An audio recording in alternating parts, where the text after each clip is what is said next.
धडपडला तू तटकरे साहेबांना काय आव्हान करतो? अरे तुझं कर्जत नाही ना माझा बाबा, तुझा कर्जत मतदारसंघ तू तटकरे साहेबांना काय आव्हान करतो? तटकरे साहेबांना आव्हान करण्यात का मोठा तू 100% झाला नाही आणि मोठा आणण्याचा तू आव म्हणतोस. मी तर या ठिकाणी एक प्रचलित म्हण आहे, हत्ती चले बाजार कोते भुके हजार.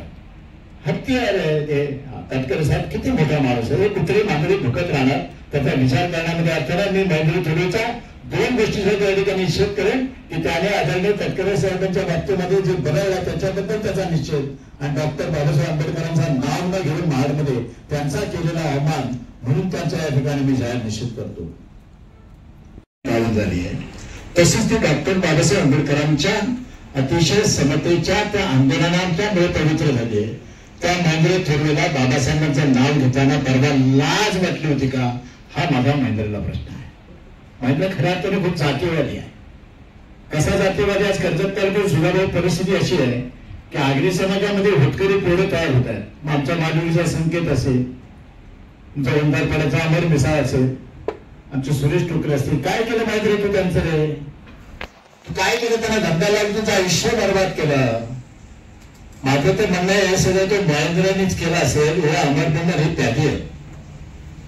प्रशासनाने खऱ्या अर्थाने त्या नावाशिवाचं प्रकरण तपासले पाहिजे.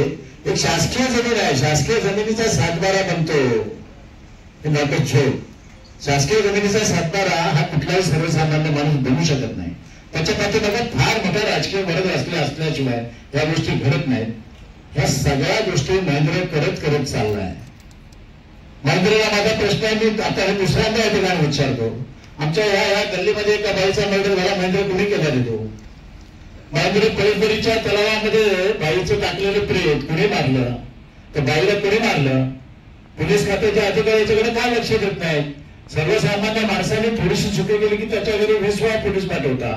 पण माझ्या कर्जतच्या पोलिसांना आजच्या पत्रकार परिषदेच्या माध्यमातून माझा प्रश्न आहे की या ठिकाणी झालेले जे 2 खून आहेत या खुनाला कधी वाचा पडणार आहात तुम्ही? कधी त्याची चौकशी होणार आहे? खरा गुन्हेगार कधी सापडणार आहे? उद्या सुद्धा ना त्याच्या पाठीमागे. या इकडे एक सायकलची चोरी झाली होती, त्या बिल्डिंगचं नाव मला सांगता येणार नाही. पोलिसांनी तपास करताना त्या ठिकाणी सीसीटीव्ही पाहिले. ते रात्री 2:30 पोलीस सीसीटीव्ही हे पोलीस कधी लोकांच्यासाठी प्रसिद्ध करतील? कोण होता रात्री त्या बिल्डिंग मध्ये आणि कशासाठी त्या ठिकाणी होता तो? या सगळ्या गोष्टीचा कुठेतरी वापर होणं खऱ्या अर्थाने गरज आहे. मी तर भाऊ आपल्याला सांगेन, महेंद्र नावाचा दिवा आता विजायची गरज आहे. दिवा विजायला